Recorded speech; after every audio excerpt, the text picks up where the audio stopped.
Well, welcome to the Silver Screen Podcast. I'm Jared Boomer. And I'm Katie Gainey West. This is a podcast about movies and pop culture.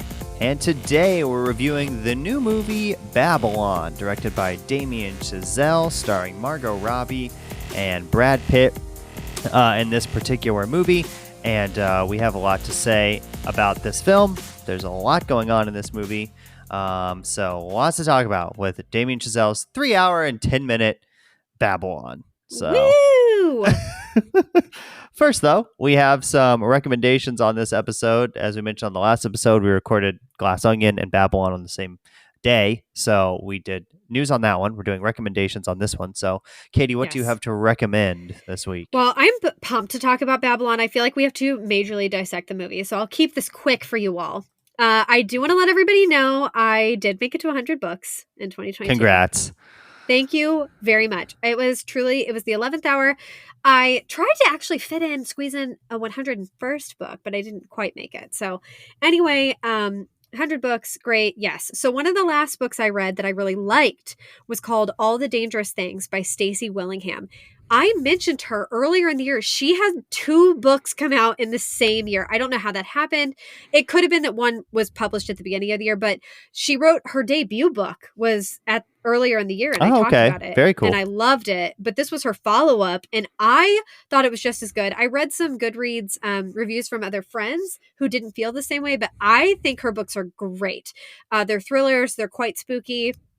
But if you're interested in that, All the Dangerous Things by Stacey Willingham, I think she has a long career ahead of her. And then the only other thing, I am trying so hard to catch up on TV and movies and things, but the holidays didn't allow for it because I had a lot of travel and stuff to do. But I watched season 5 of The Crown, finally got it done. I know some people like gobble it up and they get it done in like 48 hours. I cannot do that with The Crown. The Crown is a slow burn for me. It's been that way every season. But Diana, the portrayal of Diana keeps my attention like no other seasons. Elizabeth Debicki playing her, phenomenal. Like, wow, wow, wow, wow. And I think this season, I don't like how much we like talk about her death and talk about how dramatic and sad it was and all that. I mean, it definitely was all of those things. But I will say this lead up to everything that was going on in her life, the demise of her marriage, her kids growing up, her feeling so isolated, like post her eating disorders and other things, is so interesting. And I thought season 5 was excellent. And I think my favorite episode was Gunpowder. If anyone, I think that was episode 8. I did watch the last 3 episodes I watched in the same day. I couldn't get enough. But Gunpowder was about Guy Fawkes Day. They talked about trying to blow up Parliament on November 5th. Remember the 5th of November. And then they also talked about Diana doing her interview with Martin Bashir. I remember this happening in history. It was so crazy. So if you're interested in that, or if you haven't watched The Crown, I will say I am not as into it as some people, but I do love it. But it's always a slow burn. I have to like convince myself to sit down and watch it when it comes out. And I cannot binge it. I can binge almost any show, and I cannot binge that show. So, for me, in terms of recommendations, I did finish season 1 of White Lotus. So, I have completed it. I thought it was pretty good. I thought it kind of sputtered to the end. I thought like episodes 1 through 4 were great. Episodes 5 and 6 were okay. I thought the murder was kind of anticlimactic in the way that it happened. Did not know who was going to die though, so that was interesting. Kept me guessing till the end there. Excited to watch the second season. I've heard everybody's loving the second season in Sicily, so I will be checking out season 2 of The White Lotus on HBO. And then only other recommend is, this is not a show that is out yet, but looks interesting to me. I saw a preview for it today. It's called Pressure Cooker on Netflix. It's a cooking competition show, but they like all live in the same house as well while they're competing. Ooh. And like there's no celebrity judges. Like they judge each other basically like on the food, but also like it seems like kind of Survivor, Big Brother vibes along with a good quality cooking show. So we'll see. I'm intrigued by the concept. I feel like cooking shows are either they're like wacky or they're super duper competition based. And I tend to like more of the competition based ones like Top Chef. That would probably be my favorite cooking competition show. but this one seemed interesting to me, so I'll be checking it That out. I'll sounds always be watching the first episode to see if it's any good. So Yeah, that sounds fun. I am not someone who's good at watching cooking shows, but because of my husband, I do watch I see quite a bit because uh-huh. he loves them. Um, but Jared, I was gonna say, I know I mentioned this to you before, but White Lotus, even though I hate absolutely everyone with a fiery passion on the show, the second season to me was way better. I Okay, really enjoyed the second season a lot better than the first season. So hopefully you will, good to but know. I still So. hated everyone. So those are our recommends for this week. No corrections, at least not in the 10 minutes since we've recorded the last episode. So we will now get into our review of Damien Chazelle's Babylon, released on December 23rd. Christmas release. Big move. Going against Avatar, but I think we'll talk about that in the box office numbers. It didn't work out as expected. Also, No. we should mention parental warning for this movie. If you have kids listening with you, we're probably going to talk about some things that are not super duper appropriate. So, and your kids probably should. This is a hard R. This is a hard R. Yeah. This movie is one of the hardest R's I've ever seen. I loved it, but it is a hard R. This is even worse than Wolf of Wall Street in some areas. So, I mean, yes, but I also loved Wolf of Wall Street. I think I like the chaos and the debauchery. I'm here for that. That seems to, I don't know if that's like, I shouldn't say it's like a kink, but if that's the direction this episode's going to go, I seem to really like movies like this, though. But yeah, get your kids out of the room if what I just said didn't scare them away already. It's rated R for drug use, bloody violence, graphic nudity, pervasive language, strong and crude sexual content. And it has all those things. Do you think you like these type of movies? Because like you would never do like coke in real life. So seeing somebody doing coke is like invigorating. Yes. And these are the characters. I see what actors get to do. And I'm like, this is the role I would just kill to do. Like this, that's what I want. I want to like fake do coke. I want to like be in these orgies. I just want to be a lunatic and wear these like scantily clad outfits. That is what I want. Truly. I'm not even trying to be funny, everyone. Like this as an actor is what I dream of. So this movie is 3 hours and 9 minutes. Another long one, but I feel like pretty justified in its runtime. We'll talk about that a little in likes and dislikes. And then IMDb 7.4 out of 10. Rotten Tomatoes critics 55%, audience 49%. So audience is not loving it. Again, I said on last week's episode at the end, I think you're either going to really like or really dislike this movie. Yes. Critics, I don't think like this movie because it's making fun of Hollywood in some aspects, especially critics of Hollywood and like the hobnob uppity ups of Hollywood in certain parts of this movie. So I could see critics being like, oh, they're disparaging the cinema. How dare they? I love that you said uppity ups. That was so cute. Yeah. I love the uppity ups.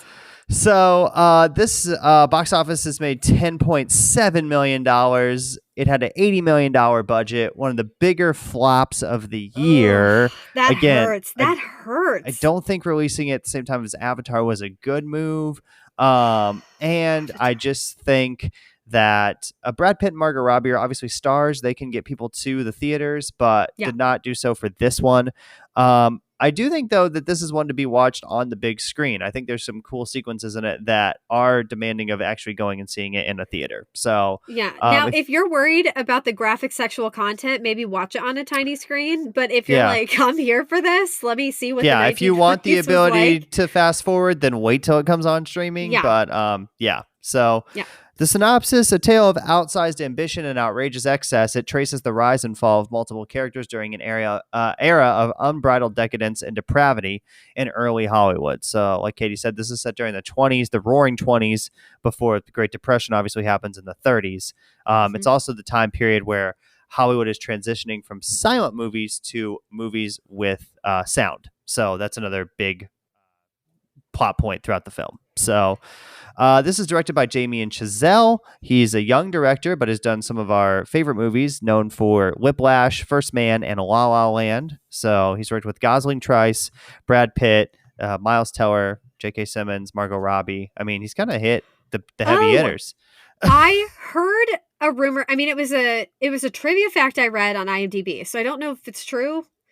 But it's said that Emma was actually set to play Nellie first Oh, okay. and then Instead of had Margot Robbie. scheduling Okay. conflicts. Yes. So I don't know if that's true. Now, I have a lot to say about Margot and her performance. I don't think I could have seen Emma doing No, this. no, I don't think it would have worked That's as just well. me. Yeah. Because I think Emma is stunning. I love her. I have such a crush on her, but I think Margot's hot. I think Yep. Margot's the person you want to see in this movie. I don't know what is coming out of me in this episode. If you guys came to hear me trash this film, you're not going to get it. I really I really enjoyed it. I can definitely justify what I liked. So stay tuned, but Margot, I love her.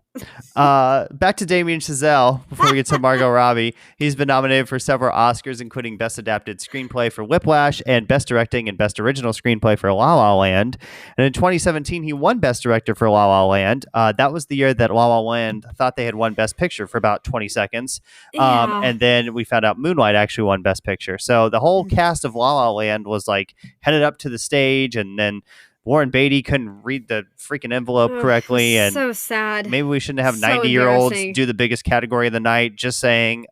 So yeah, we fixed that at this year's Oscars. Best Picture was announced correctly, but we had the slap. So maybe next year's Oscars will be, and then the previous two Oscars were COVID, so maybe this year's Oscars will be. Yeah, maybe this one's gonna be normal. really calm. Yeah, we'll see. Something huge will probably happen. Yeah. So no upcoming projects listed yet for Damien Chazelle. We'll see what he decides to work on next. Most of his movies, except for with the exception of First Man, have some aspect of music in them as well. Whiplash, La La Land, Babylon all have a musical element to them. So that's one theme he likes to kind of carry through his movies. So we'll take a break here on the show. We'll come back. We'll talk about the cast and our likes and dislikes for Babylon.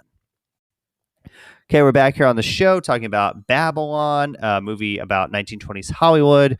Margot Robbie plays Nellie Leroy in the film. Jared, if you could just lay on that crush alert button, I'd appreciate it. Thank you. So Margot Robbie, I have already fangirled just a little bit. We talked about her recently on episode 164 when we reviewed Amsterdam. She's an Australian actress best known for Suicide Squad, I, Tonya, Birds of Prey, Once Upon a Time in Hollywood, and The Wolf of Wall Street. She's been nominated for 2 acting Oscars for her roles in Bombshell and I, Tonya. She has many upcoming projects, including Asteroid City, which I think we mentioned in Glass Onion. I forget who that was, but somebody else. Edward Norton, correct? Oh, yeah, I think you're right.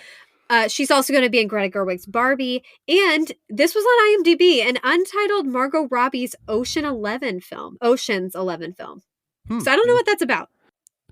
So this new Wes Anderson movie does have a stacked cast, the one that Margot Robbie is going to be in. So Margot Robbie, Edward Norton, Bryan Cranston, Steve Carell, Tom Hanks, just to name a few of the people that will be in that film. So wow. That is so good. Get me 2 tickets. I'm ready to go see Asteroid City. Thank you so much.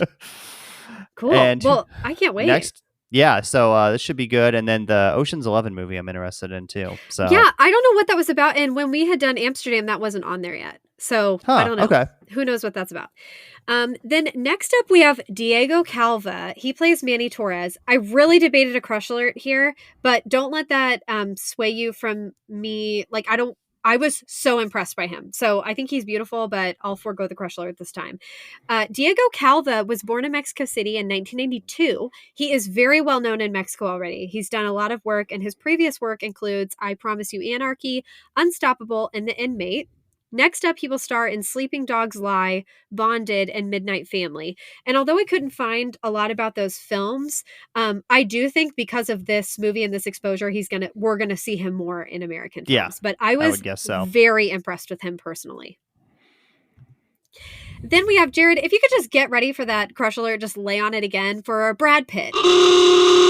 Again, I think we all know how I feel about Brad Pitt based on that. He plays Jack Conrad in this film. We talked about him recently, too, in episode 158 when we reviewed Bullet Train.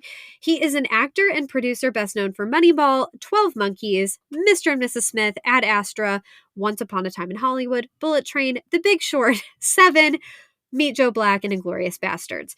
He is also a very respected producer. I didn't realize this until yesterday, Jared. His production company, Plan B, is he's produced a lot of films through that. But overall, he's produced over 70 films already. Wow. So, okay. Amazing. That's a lot. Yeah. Yeah. He's been nominated for 7 Academy Awards, and in 2014, he won for producing 12 Years a Slave when it won Best Picture. And in 2020, he won a Best Supporting Actor Oscar for Once Upon a Time in Hollywood. And next up, he will star in an untitled Joseph Kosinski project, which I thought you'd be very excited about, Jared. Yes, I am a big fan of Joseph Kosinski, so we'll see what this Joseph Kosinski Brad Pitt movie does. I mean, sounds good. Yes. So, And then this movie is also starring a gazillion people, but I'll just highlight a few. Jean Smart, Olivia Wilde, Flea, Tobey Maguire, Max Minghella, Samara Weaving, Catherine Waterston, Olivia Hamilton, and Lee Jun Lee. also going back to Brad Pitt's production company, Plan Yes. B, he has been nominated for a Best Picture Oscar, I believe 9 times. Let's see, 1, 2, 3, 4, 5, 6, 7, 8. Yes, 9 times. And his company has won 3 of those: 12 Years a Slave, Moonlight, and The Departed. So Brad it's Pitt. pretty impressive. I mean, listen, some of the stuff, some of the tabloid fodder I've read makes me uncomfortable. But I think if you're just looking at his work, and because currently I don't know fact versus fiction with his life and everything, just based on his work, I'm very, very impressed by him. I will also say that his production company, and I appreciate this, does interesting films. Yes. Does it, a lot of true stories, Yep. but just historical things, very interesting types of movies that his production company is working on. Now, his production company did throw some money behind Blonde earlier this year. Yeah, Not that was the bad. best move, You but can't hit them all. You can't also win them all. worked on She Said and that Woman Talking movie, which is supposed to be in theaters. Yes, and soon. he does. So, yeah. It seems like he does a lot of like women-centered movies, Yep. movies about people of color or anybody that's not white. Yeah. Yep. So he really, I think he puts his money where his mouth is, and like really tries to get exposure for people and topics and stories that need it. So good for him. So And before we he's move, beautiful. So yes. it just needed to be said. So before we move on to our likes and dislikes, we have fact versus fiction. This was a Variety article called Babylon: The Myths and True Stories That Inspired the Classic Hollywood Epic. So we have some things about what was actually realistic in the movie and what was kind of made up for movie's sake. So Yes. Well, mainly I wanted to say this time period through the movie, we did mention a lot of it is before the Great Depression, but some of it, movies did keep getting made. So this movie, they show a couple like title cards and stuff of different times, but it's supposed to take place roughly between 1926 to 1933. Mainly, I wanted you all to know who is based on real characters or like what they're based on, because I think that's the most interesting part of the story. And what I liked, I had said that I suspected I would like this about the film, is that it was, some of them were based on real people, but also some of them were totally made up. And I thought that was an interesting way to go about it. So Nellie is loosely based on Clara Bow, who had a wild childhood. I think Margot Robbie said the worst childhood she'd ever read about. okay. But it sounds like almost everybody from that time period had a really horrific childhood. So that's not saying much, but if you read anything about Clara Bow, very sad. She was from New Jersey. However, she didn't have drug addictions. So that's a big departure from the character in the film, but I'm sure they had to make it interesting. Yes. Jean Smart's character is based on Eleanor Glynn, who was a very famous writer at the time. I didn't look if she was a gossip columnist, but she was definitely known. Olivia Hamilton's character is based on the famed director Dorothy Arnsner, who directed Clara Bow in The Wild Party. So there really was like a female director that I think was very similar to that person in the movie.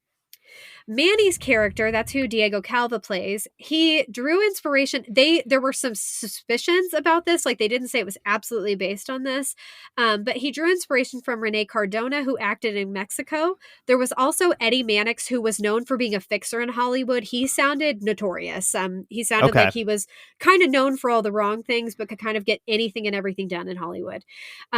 But the power in this article, it said the power that he has in the movie is kind of outlandish for that time period. No matter how good he was still a Mexican-American actor. So he just wouldn't have been treated the same way as a white person. Well, and he rose so fast throughout the movie. So fast. Too. I mean, like with little to no obstacles. With no movie making experience before. And like I know that thing can happen, but like it was a little unrealistic how he went from like production assistant to freaking head of the studio in like 3 hours. So yes. Now I did find this to be interesting. There was a Mexican American actor who did have a romance with Clara Bow. So that could have been the inspiration for Nellie for their relationship.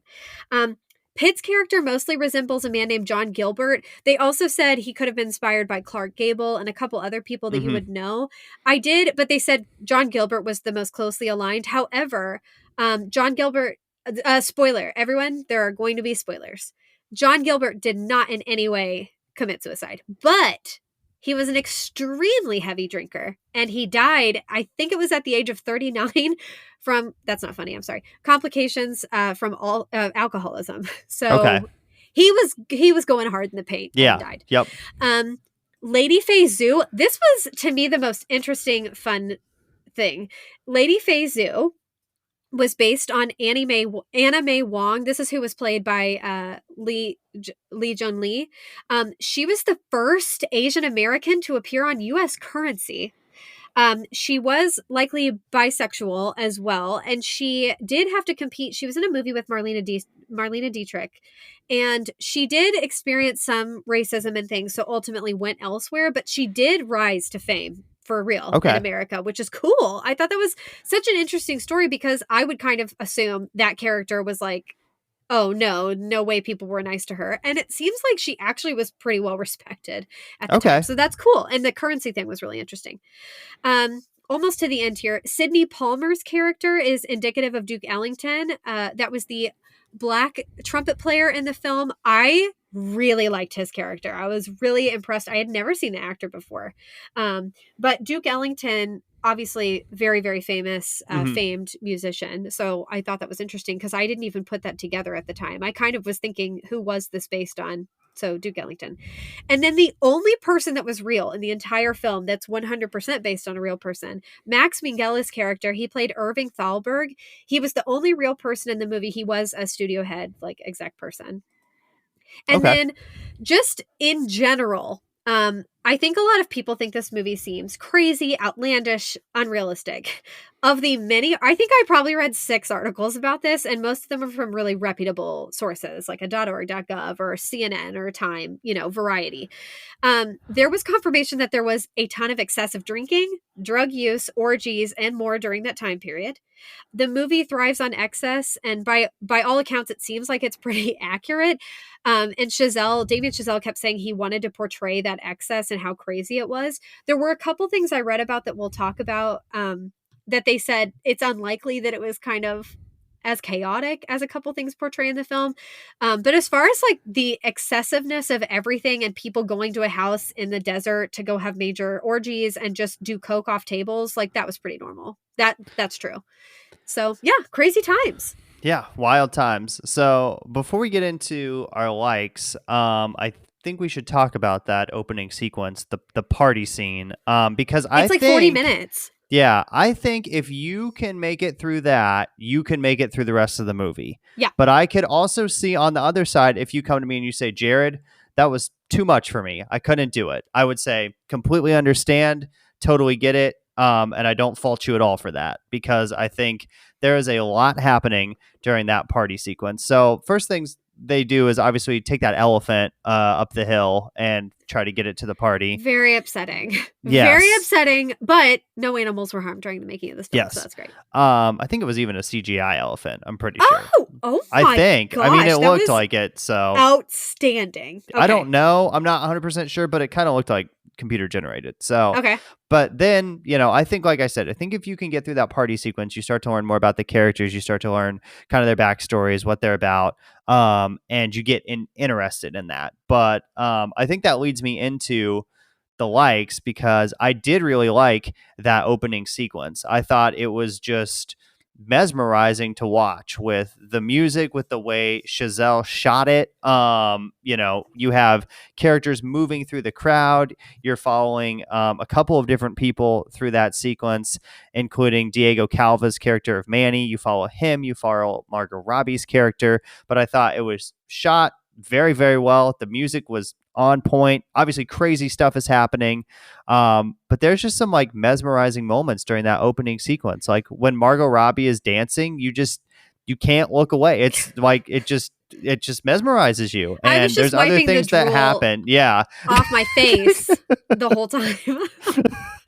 So I just think that was a very cool sequence. Now, a lot of crazy stuff is happening during that, but I think it really, like you said, captures the kind of what was going on in Hollywood at that time. And it is a wild kind of 30-40 minutes, but I think it's very well done. Yes, and also that 40 minutes, I think that's the most hard R part of the whole film. That's when you Yep. see like naked men, naked women, orgies, people legitimately having sex in this. It's wild. Mesmerizing is a perfect term for it, Jared. It was absolutely mesmerizing. Oh, and while we're talking about that scene, the elephant was fake. You were absolutely right. There was Okay. no real elephant used. So that's great. Great news. And I'm shocked because I definitely thought that was real. So I'm like super impressed. Um, yes, that first scene, I watched that Variety special. I told you all the actors on actors with Carey Mulligan and Margot Robbie, and she talked a lot about the opening sequence. And Carey Mulligan was really like surprised by it and loved it. And a lot of the stuff Margot says is exactly how I felt. Like what she said in that interview. I think that first 40 minutes I think of the words chaotic, mesmerizing, and just debauchery. It's just wild. And I think it's supposed to make you feel like your heart's beating fast, like maybe you're on coke. Like it's just crazy and nonstop action. And I remember distinctly, I saw this over a week ago. When that sequence ended, I like breathed a sigh of relief. Like I was just kind of like, what? I felt like I hadn't been breathing for 40 minutes because it was so intense, but I loved it. I mean, that's the kind of stuff I love. So I thought that opening sequence was spectacular. Yeah, I thought Chazelle did some really cool things with the camera there. He does a lot of one shot or one take sequences in that particular opening sequence where you'll follow a character and the camera will not cut for a while. He also does what I've called the like trademark Damien Chazelle camera move, which is like pan the camera over to somebody really fast, pan it back to the other camera, pan it back really fast. He does that a couple times in the opening sequence. That's kind of, I mean, he did that in La La Land. He did that in Whiplash as well.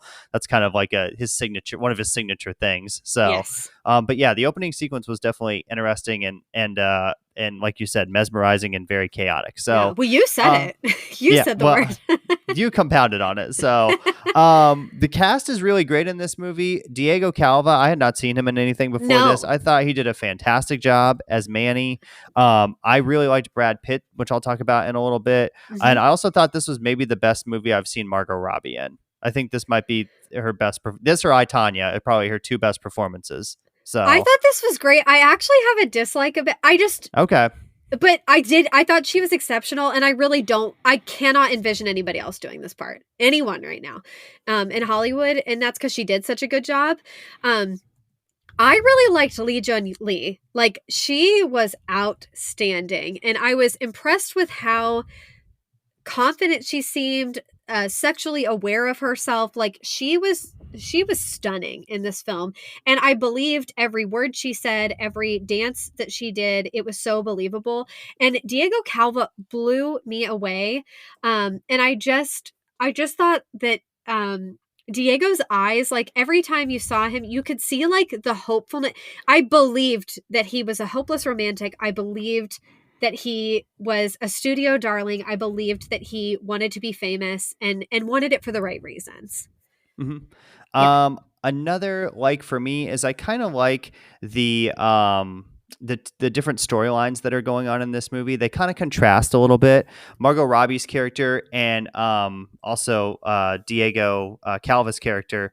They are kind of on the up and up. They're kind of on the rise. Whereas Yes. Brad Pitt's character is the opposite. He's kind of hit the peak and now he's getting a little older. Yes. He's not acting as well in these movies. When the sound thing comes into play, he's not great at reading his script with a lot of inflection or tone or anything. So he's kind of on the way down. So I thought that was interesting to kind of contrast that with, and obviously by the end of the movie, everybody's kind of on the way down. But throughout the movie, they're going up. He's kind of going down. So I thought that was interesting from a storytelling aspect. Yes. And to expand on that, one thing I liked is I felt like each of the characters had a story. All of them had a motivation. All of them had something they wanted. All of them, you could see the conflicts that they were facing. Um you could see their positive qualities and their negative qualities, and I think a lot of movies, that's what they're lacking, is that the characters there's a void. You don't really understand them. Nobody explains it. They don't wrap storylines up, and I didn't get that in this movie. It was so great how diverse the characters were. I mean, diverse as in like their backgrounds, like where they came from, what they wanted, their motivations. It was all really good. And another thing I liked, I didn't put this in the notes, but I really enjoyed how they showed how difficult it was to make movies before today. There was no shortcut to be found anywhere. So when they were doing these huge, there's one scene, they do this like epic film. It looks like something from medieval times, but they like, they couldn't, there was no CGI. There was no fake anything that you could do. And especially when everything was going into color, it was even harder to find ways to show blood and mud and things like that. It was just so impressive, and it looked miserable. It looked awful, like seeing the people, the extras that were just in the sun, where I kept thinking, where's their sunscreen? And then I thought, nobody cared then. Nobody even knew to care, but nobody was taking care of anybody. Whereas now a lot of that stuff just won't fly anymore. Like now we're worried about, having people having like counselors and people to help them with sex scenes. We're worried about, do you have access to a therapist if you need it on set? The Bechdel test. Like there's a lot of care and concern. And back then they didn't do that for anybody. Yeah. So another like I had was a couple things related to Brad Pitt's character. Yeah. I liked that when they were filming that sequence. I thought that was very cool. I thought that was a very funny sequence. How Brad Pitt is basically drunk the whole day. Then they're finally ready for him. The camera, they've broken all their cameras, so they have to run and get another camera. Manny has to go get another camera. Come back. Brad Pitt's like, now what? She's my ghost, right? Okay. He's like, you can tell he's drunk. He's about to throw up, and then just gets up there and like crushes this romantic end of movie scene that he's filming while the sun is going down with this actress in this medieval movie. I just thought that was funny. And he also has a couple of good speeches in this movie, like really well written kind of monologues. There's one where he's talking about his wife that he's with at the time, which he goes through a couple in this movie. Is she's on Broadway, and he's talking about being in movies and how just so many more people see movies than Broadway plays, which I thought was interesting because like when you think about it, just such a wider audience and many more people. So I thought that was interesting. Some of the scenes he has with Manny I thought were interesting. The part where you find out where one of his best friends unfortunately passes away. I thought that was really impactful scene too. So I thought he had some really well written character stuff in this movie. So yeah, and Brad Pitt, we've seen him be charming before. I think that's something that is so natural. I think Brad Pitt in real life is probably just a very, very charismatic person. But so I've seen him play that before, but you're right. There was a depth to this character I probably haven't seen in a while from him. And it was interesting to see him play somebody who was really struggling internally with some like mental health issues, who had a serious addiction, which Brad Pitt has battled some addiction, especially with alcohol. So I think that was influenced by real life and experience. But that was really interesting to see, what you even mentioned, like when stuff happened to his friends, and to notice that he was losing popularity and trying to figure out how to stay on top. That seemed very real to me. Another like for this movie is the production design and the cinematography, which we already mentioned. Both were outstanding. The costumes in this movie are incredible. The sets are great. Everything fits a certain aesthetic very well. It looks great on screen. So yes, and I think Damien excels in that. I mean, really, if you said, I'm not as good at knowing everything about directors, but if you ask me immediately, name your top probably 3 directors, Damien would immediately come to mind. I think of current day directors, I mean. He's so good, and he definitely has like his music. He always works with Justin Hurwitz. He always, he definitely has like a vibe that he goes for. An aesthetic is probably a better way to say that, and he does it so well. He executes it well. Music, that's going to be a like and a dislike for both of us. The main theme of this movie is really good. The one they use in the trailer, they use it during the opening sequence during the party. They use it in the credits. It's a really great piece of music. It's been an earworm in my head every single day since I've seen the movie. And the main, if you're looking, I listened to everything on iTunes, but Voodoo Mama is the main. If you're looking for it, that's the title track or whatever, or if you do the opening credits or whatever on iTunes. Yeah, I agree with you, Jared. That the main theme was like, it's just outstanding, and it's perfect for the time period too. Yep. Yeah. So we'll talk more about music and the dislikes, though. Yeah. Another like I had was the scene in this movie where they are shooting with sound for the first time. I thought was Oh my so, god, that scene, yeah. it was I so just, good.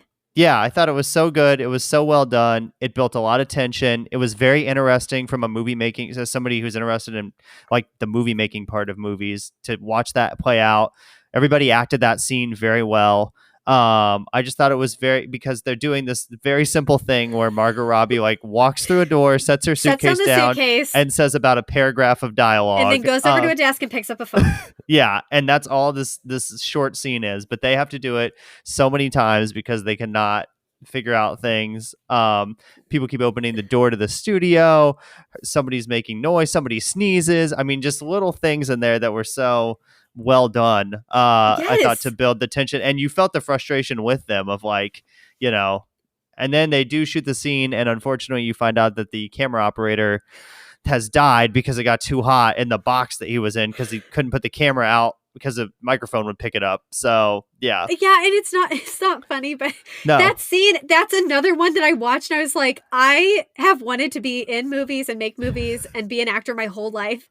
If you said what time period would you not have wanted to be in the movies, I would have said everything from this movie. Get me out of here. It looks so miserable, but I think that's part of the genius of it, is it convinces you like this was a miserable, people made money and they had, riches and they had like these lavish lifestyles, but it also was genuine work at that time.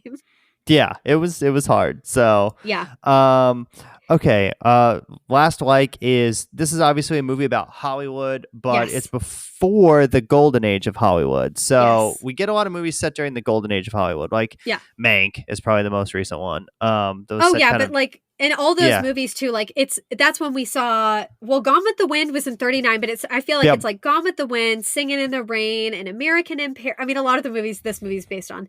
yeah, yep. But all of those movies, Wizard of Oz, Mhm. the one, Sunset Yeah. Boulevard, All Some About of those Eve. I mean, Alfred all the best Hitchcock movies. murder mysteries, Yes, yeah. that was the golden age of Hollywood. This is based before, and I think that is so interesting because we never hear about this. I feel like we see things like Charlie Chaplin movies, which are exceptional, and then we go to like Gone with the Wind, and there we don't hear anything in between, and how difficult it was for people to make the leap from silent films to talkies, and also to make the leap to go from black and white to color. Mhm. So I thought that was such an interesting concept. I loved it. And I know that Jared and I both, me especially, I've harped on how I hate that the Academy only picks movies that are about movies or Hollywood. I don't like that they do that, and I don't think that should be the default. But I will fully admit that I am a lush for movies that are about Hollywood and making movies. I love them. I can't get enough. And I think that's why I identify so much with Damien Chazelle's visions. So we'll move on to our dislikes now. Oh, one final like, real quick. I just want to say I thought Tobey Maguire was very good in this movie in a limited role. He plays a very sleazy slime ball character. I thought he was so creepy. Yeah, it's just something I haven't really seen from Tobey Maguire before. Yeah. So just wanted to give him props that it's a different role. I haven't seen, I mean, Totally. obviously he plays Spider-Man, and then is kind of more of a charismatic character in a lot of movies. And this, he's the complete opposite. So I thought that was really some range from Tobey Maguire. So dislikes now. There's a couple of scenes that probably could have been cut because they don't really help the story. There's a scene at the party where Nellie is trying to behave. Obviously, I think this is one reason why critics don't like this movie. I think this is supposed to simulate or be like, when you campaign for Oscars, you have to go to all these uppity up, black suit events, tux events, whatever, and kind of just persuade Oscar voters to vote for you for the award. It's a campaign. It's like a political, they call it campaigning in Hollywood for those who don't know, but it's literally like a political campaign. I think that's what that scene is kind of simulating in a way. Mm-hmm. And I think that could be why critics have maybe soured on this movie a little bit. But I agree with you, Katie, in the fact that it doesn't really aid much to the story. And it was kind of long. It's like 15 minutes. It Probably was really could have cut long. it out. So yeah. It was long and I felt like it didn't really move the story along. I think it's great that you brought up the critics thing because that didn't occur to me that would be why critics didn't like it. I thought the thing was put in there just to see Nellie trying to behave, but I also was like, I don't need that. I like that Nellie is crazy. I mean, she's like coked out all the time and is a complete mess. And I like that about her. I don't need to see her like pretend to rein it in for 15 minutes.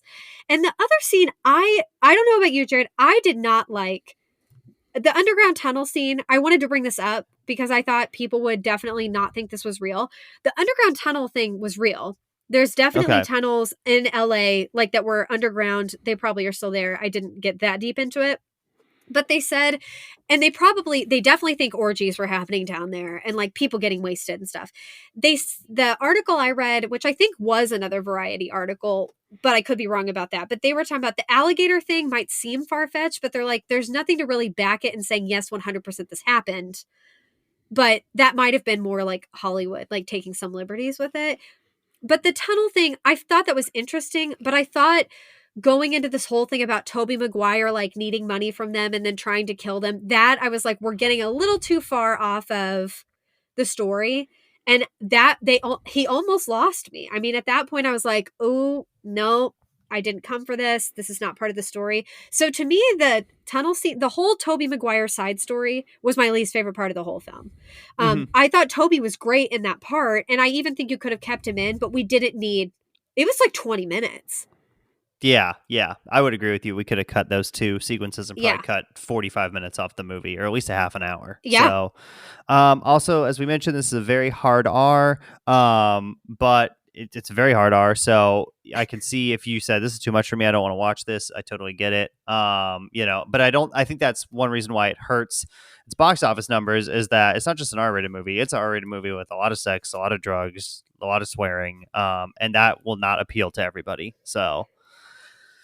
Yeah, agreed. Also, another dislike. So let's talk about the music for a second. do Justin it. Hurwitz did the music for this movie, did the music for La La Land, Whiplash. Some of the music in this movie is great. Some of it sounds exactly like La La Land, like almost down to the chords. Think that? Yeah. Did you think that before I wrote it? One of the songs sounds just like City of Stars from La La Land. Like, I was like, almost exactly. Did he copy paste and put it in here? And then part of me, I was so distracted by it during the film. I thought about it afterwards and I was like, maybe he did that. Like maybe he wants us to. Maybe he wants to do that. Yeah. Yeah. Maybe he like wants us to remember La La Land, or maybe he's going to start doing this. And in every movie, there's going to be a little melody from another movie. I don't know.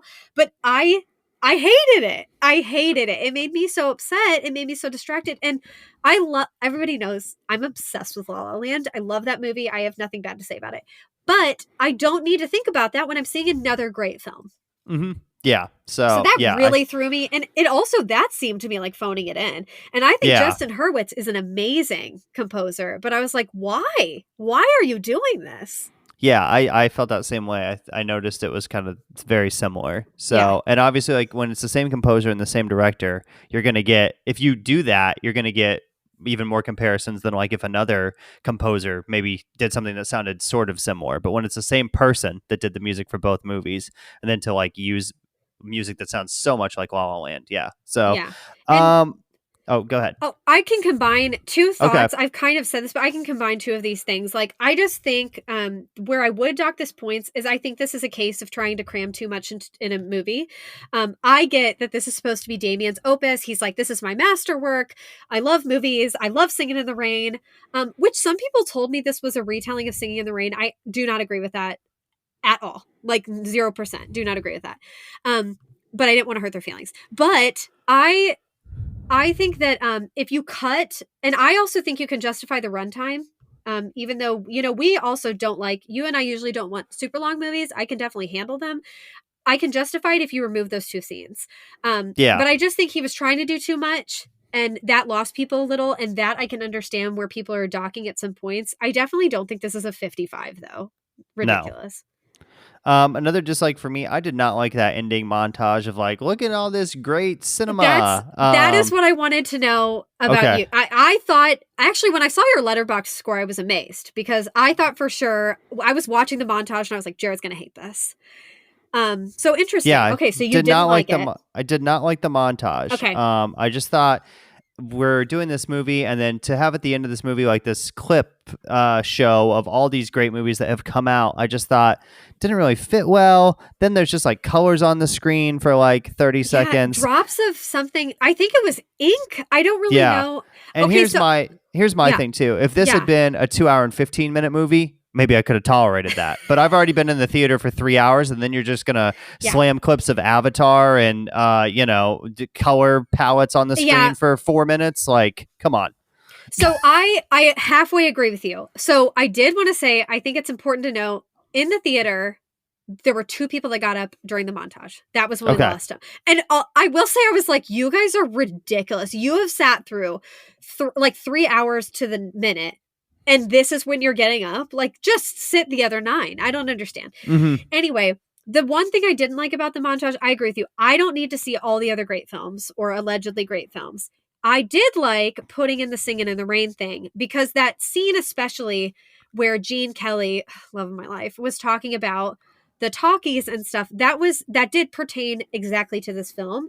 I thought that was interesting. It was a good scene to put in there. And then they had that Singing in the Rain thing was kind of like a jokey musical number in the film. That was relevant. That's fine. Yeah, I thought all of the visions at the end we didn't need. I did hate the ink drops or whatever it was. I was like, this is weird. I feel like I'm on an acid trip and I've never been on acid. So I didn't like that. I had mixed feelings about it. I just think it could have been cut down and maybe just been the Singing in the Rain thing, and then it could have ended. Yeah, I didn't mind the Singing in the Rain thing. I thought that was kind of like he's been away from movies for so long. It flashes forward like 20, 25 years. He's got a family now. He goes to this movie, sees singing. He hasn't seen a movie in a while. Watches Yeah. Singing in the Rain, one of the greatest movies of all time. Feels a lot of emotion during it. I thought that was cool. But I did not need the sequence of here's all the great films that have come out throughout the history of the entire time that we've been making movies. And then I just thought that was not needed to be the end of this movie. So and then Jared, my last thing was okay. I thought Margot was exceptional, but this is a hot take. For me right now that I'm saying this, she's going to win the Oscar. But in my opinion, Danielle Deadwyler in Till is still my frontrunner. Of the performances I've seen, Danielle should be given the Oscar for Best Actress. I could see Margot getting nominated. I could see Margot winning. But to me, I think Margot has so much to give and has really shown some range that she'll get an Oscar down the line. And I don't know that I want this to be the film she gets it for. I think that's fair. So I'm looking at the odds right now on Variety. But now that I said that, she's going to win. So they congrats, have her getting Margot. They have her getting nominated, but they do not have her winning. Who do they have winning right now? They have Michelle Yeoh from Everything Everywhere All at Once, followed by Cate Blanchett for Tar. So, okay. But they do have Margot making the cut. So I feel like I think she'll make the cut. Yeah, I think she will get nominated, but I just don't think I see her winning. They have Danielle Deadwyler ahead of her, Michelle Williams for The Fabelmans ahead of her. So, yeah. Wow. Okay. So, okay, well, time to give our scores now for Babylon. What are you going to rate this movie? Okay, I don't want to hear it from anyone who's a hater. I'm giving this 85. I know that critics are giving it 55. To me, even talking through it, it just reminds me, I feel like when I get amped like this, it's very clear that I feel for it. I would 100% watch this movie again. It's about Hollywood. It's about a topic I love. I think it was so beautifully done, well acted. It lost me a couple of times, but I thought it was a much more cohesive, well thought out, well done movie than most of the things I've seen this year. Yeah, I'm going to go just a little bit lower than you and give it like an 83. Okay. Did enjoy it though. A few things, like you said, in our dislikes that I didn't love. I thought it was a little too long, dragged in a couple parts, but it was very interesting to watch. Very interesting story. I mean, for comparing 3-hour movies, I like this. I would watch this again over Avatar in like a heartbeat. So, yeah. Me too. And I get to see Avatar at the end of this movie. So, I get the best of both worlds. True. So, yeah. But I thought pretty well done. I could see, like I said a couple times, I could see why you would maybe not want to watch this movie. It's definitely one of those that can be divisive and can be difficult to watch. But I think the critics rating it so low is kind of surprising to me. Because this is the type of movie that you think critics would love. A movie about Hollywood, directed by a guy who's like one of the up A and Hollywood comers in darling. Hollywood. Yeah. And it's With big Hollywood stars. You think they would be all over it, but for some reason and they're not. So I would rate it this highly no matter what. But Jared and I did record, like we said, Glass Onion tonight too. And it's crazy to me that Glass Onion is at a 93. And this is at a 49 for critics. Is that right? 49? I think so. Or maybe a 59. Yeah, but that's just insane to me because you cannot. I don't know. That's just wild. So I can't help but let that color my opinion a little bit, just because that is so fresh in my mind as well. Yeah, it's 55 on Rotten Tomatoes for the critics. So okay. yeah. Okay, so on our next episode of the Silver Screen Podcast, we will be talking about A Man Called Otto, the new Tom Hanks movie based on the book by Frederick Bachman, A Man Called Uwe. They changed the title, don't know why, but also this movie had Oscar aspirations, I think, at the beginning of last year, and now they're releasing it in the middle of January, which is normally a death sentence for movies. So I'm expecting it to not be fantastic, but we are a Tom Hanks podcast. We support our boy. Good projects, bad projects. We go out there and we see him. Yeah. So I will. I'm gonna guess right now that it's not gonna be good, and I'm not gonna like it. I'm gonna say it right now. I loved the book. So if the book is one of the best books I've ever read. Yeah. If the movie's not good, I'm going to be a little disappointed. So, yes, but that will be our next episode. And then we'll also be doing, after that, our favorite movies of 2022. We have a few more we need to see still, and then we'll be able to make our lists. And you can follow the Silver Screen Podcast on social media at Podcast Silver on Twitter and Instagram. Search us on Facebook, the Silver Screen Podcast. Follow us on Letterboxd. Be sure to rate and review wherever you listen to the show.